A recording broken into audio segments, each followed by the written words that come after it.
مفتی صاحب کے مزید بیانات کے لیے چینل کو سبسکرائب کیجیے اور بیل آئیکن کو دبائیے۔ جزاک اللہ۔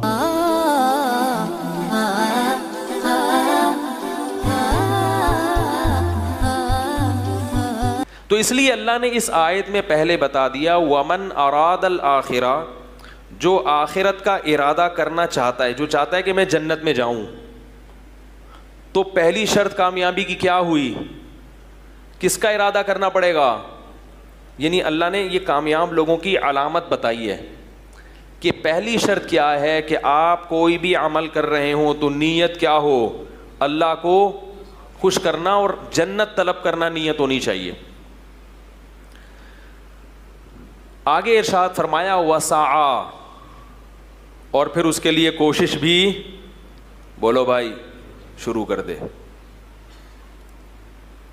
بہت سے لوگوں کی نیت آخرت، کربلا پہ جو واقعات بیان کیے جاتے ہیں، لیبل لگایا جاتا ہے حضرت حسین کی محبت، لیبل لگایا جاتا ہے کہ حضرت حسین کی محبت اس لیے کہ وہ نبی کے نواسے، لیبل لگایا جاتا ہے کہ نبی کے نواسے سے محبت کرنا در حقیقت نبی سے، اور نبی سے محبت کرنا در حقیقت اللہ سے۔ مگر زیادہ تر خطیب صرف یہ لیبل استعمال کر رہے ہیں، نہ نبی سے محبت نہ نبی کے نواسے سے۔ اصل مقصد ہے پبلک کو خوش کرنا اور مجمع کو گرم کرنا۔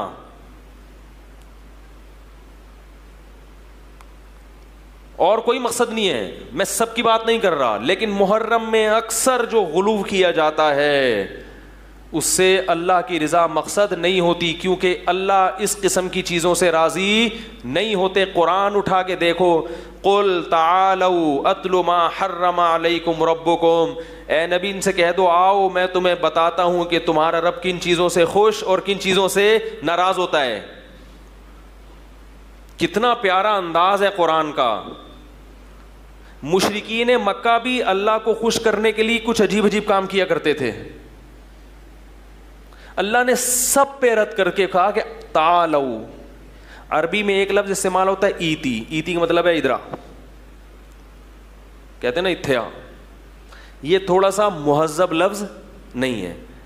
اور ایک ہے تعالو، آئیے تشریف لائیے، آئیے ہم آپ کو، یہ آئیے کا لفظ کب کہا جاتا ہے کہ یار ادھر ادھر سے ہٹ جاؤ، وہ جو تمہیں تمہارے کان بھر رہا ہے، وہ تمہیں تو گنتیاں سکھا رہا ہے، ان سب سے ہٹ کے ادھر آؤ، اکیلے میں کبھی چھاؤں میں آؤ، ٹھیک ہے نا، سائیڈ میں ملو، میں تمہیں اکیلے میں مل کے پھر سمجھاؤں گا کہ میں کن چیزوں سے خوش ہوتا ہوں اور کن چیزوں سے ناراض ہوتا ہوں۔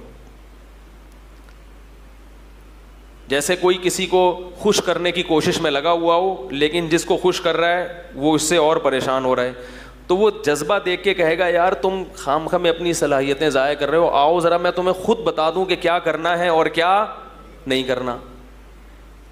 تو اللہ کیا فرماتے ہیں؟ تعالو، آؤ آؤ ہم تمہیں بتاتے ہیں کیا کرنا ہے۔ اللہ تشرکوا بہ شیئا، اگر مجھے خوش کرنا چاہتے ہو سب سے پہلا کام کیا ہے؟ میرے ساتھ کسی کو شریک، یا حسین مدد، یا علی مدد، یا رسول اللہ مدد۔ یہ کیا ہے؟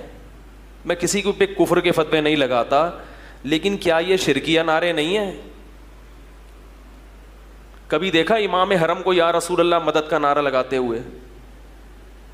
جو سعودی عرب جاتے ہیں، پورے عرب کنٹری میں دیکھا، یو اے ای میں کہیں دیکھا، ابو ظہبی میں، دبئی میں، شارجہ میں، سعودی عرب میں، ملیشیا میں، ترکی میں، کہیں بھی نہیں ہے۔ تو یہ کون سا اسلام ہے جس میں آپ اللہ کو بھی پکار رہے ہیں اور اللہ کے ساتھ ساتھ دوسروں کو بھی؟ قرآن کے الفاظ دیکھو، وَإِذَا ذُكِرَ اللَّهُ وَحْدَهُ اشْمَأَزَّتْ قُلُوبُ الَّذِينَ لَا يُؤْمِنُونَ بِالْآخِرَةِ وَإِذَا ذُكِرَ الَّذِينَ مِن دُونِهِ إِذَا هُمْ يَسْتَبْشِرُونَ۔ فرمایا جب صرف اکیلے اللہ کی توحید بیان کی جاتی ہے کہ اسی سے ہوتا ہے، تو آپ دیکھو گے جن کا آخرت پر پکا ایمان نہیں ہے ان کے دل تنگ ہونا شروع ہو جاتے ہیں کہ یہ کیسی باتیں ہو رہی ہیں ممبر سے، یہ مفتی کو کیا ہو گیا، یہ کیا کہہ رہا ہے کہ صرف اللہ، یہ اللہ کہہ رہے ہیں اشمئزت، دل تنگ ہوتے ہیں۔ وَإِذَا ذُكِرَ الَّذِينَ مِن دُونِهِ، فرمایا جب اللہ کے علاوہ دوسروں کا تذکرہ شروع ہو جاتا ہے اذا ہم یستبشرون، ان کی بانچھیں کھل جاتی ہیں. اسلام توحید کے معاملے میں کوئی کمپرومائز، بولو بھائی، نہیں کرتا. اللہ غیرت کے خلاف سمجھتے ہیں اس کو. اسباب سے ہٹ کے مدد کا اختیار کس کے پاس ہے؟ اللہ کے پاس، اور کسی کے پاس نہیں ہے. کبھی اہل بیت سے مانگ رہے ہیں، کبھی نبی سے مانگ رہے ہیں، کبھی فلانے سے مانگ رہے ہیں، کبھی قبر پہ جا کے مانگ رہے ہیں. تو بھائی ان چیزوں سے اللہ خوش نہیں ہوتا. اور آگے اللہ نے ارشاد فرمایا وَبِالْوَالِدَيْنِ احسانا. اللہ کے بعد سب سے بڑا حق کس کا ہے؟ باپ کا اور ماں کا. اس کے بعد قرآن نے بیان کیا آتی ذی القربى حقہ، اہل قرابت کو ان کا حق دو. جو لبرل لوگ ہیں نا، جو دین سے دور ہیں، میں عجیب بات آپ کو بتاؤں، وہ قرآن کے اور اسلام کے اس نظریے سے، بلکہ فطرت کے اس نظریے سے اتنا ہی دور ہیں.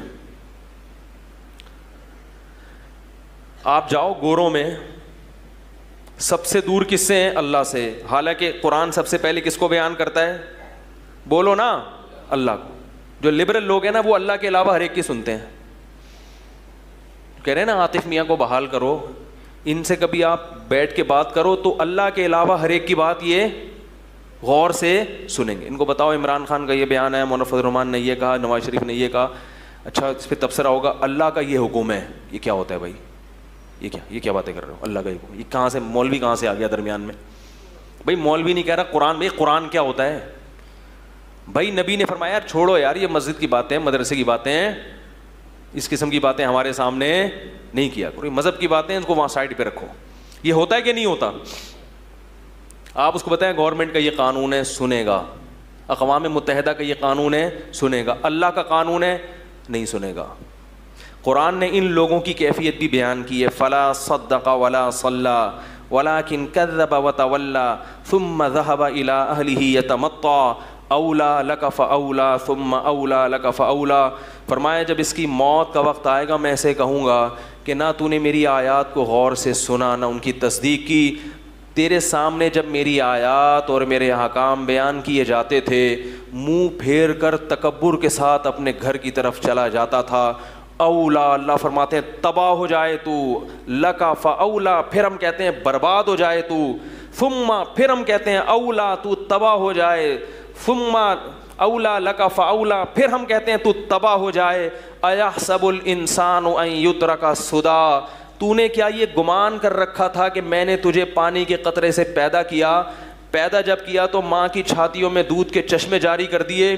ایک تجھے خیرخواہ باپ دیا، ایک ماں دی، ماحول دیا، پھر آسمان سے تیرے لیے بارشیں برسائیں، اور پھر تیرے لیے زمین کو پھاڑ کر نباتات پیدا کیے، اور پھر تجھے طرح طرح کے میوے کھانے کو دیے. جب تو بلوغت کی دہلیز پہ قدم رکھتا ہے تیرے لیے ایک زوجہ پیدا کر دی، عورت پیدا کی جس سے تو سکون حاصل کرتا ہے. جعل لکم من ازواجکم بنین وحفدا، پھر اس سے تجھے اولاد دی تیرے بڑھاپے میں کام آئے. تو یہ ساری خدمتیں جو میں کر رہا تھا، ایحسب الانسان ان یترک سدی، تو یہ سمجھتا تھا کہ تجھ سے کوئی سوال نہیں ہوگا، تجھے ایسے ہی بیکار پیدا کیا میں نے. تو نائٹ کلب میں جا کے ڈانس کر، تو لڑکیوں کے ساتھ دوستیاں لگا، تو شراب پی، تو صبح شام علماء کو، مولویوں کو گالیاں دے، تو صبح شام قرآن کی مخالفت کرے، تجھ سے کوئی پوچھنے والا نہیں ہے. یہ کتنی بڑی حماقت اور کتنی بڑی بیوقوفی ہے جس میں یہ لبرل طبقہ مبتلا ہے کہ جس نے پیدا کیا اس کا کوئی حق نہیں ہے. وہ نہیں ہم سے پوچھے گا کہ کیا صحیح ہے اور کیا غلط ہے. فرمایا یحسب الانسان ان یترک سدی الم یکن نطفۃ من منی یمنی. فرمایا بتا تو پانی کا ایک قطرہ، غلیظ قطرہ نہیں تھا جس میں آنکھ، ناک، کان، دل، دماغ، جگر بنا کے میں نے تجھے انسان بنایا. یہ گورنمنٹ نے یہ کام کیے ہیں. گورنمنٹ کے سن رہا ہے، پی ٹی آئی کی سن رہا ہے، جے یو آئی کی سن رہا ہے، نواز شریف کی سن رہا ہے، ہر ایک کی سن رہا ہے. نہیں سن رہا تو کس کی؟ اللہ کی. مفتی طارق مسعود صاحب کے شارٹ کلپ بیانات کے لیے ہمارا چینل سبسکرائب کریں اور بیل آئیکن کو دبائیں. جزاک اللہ.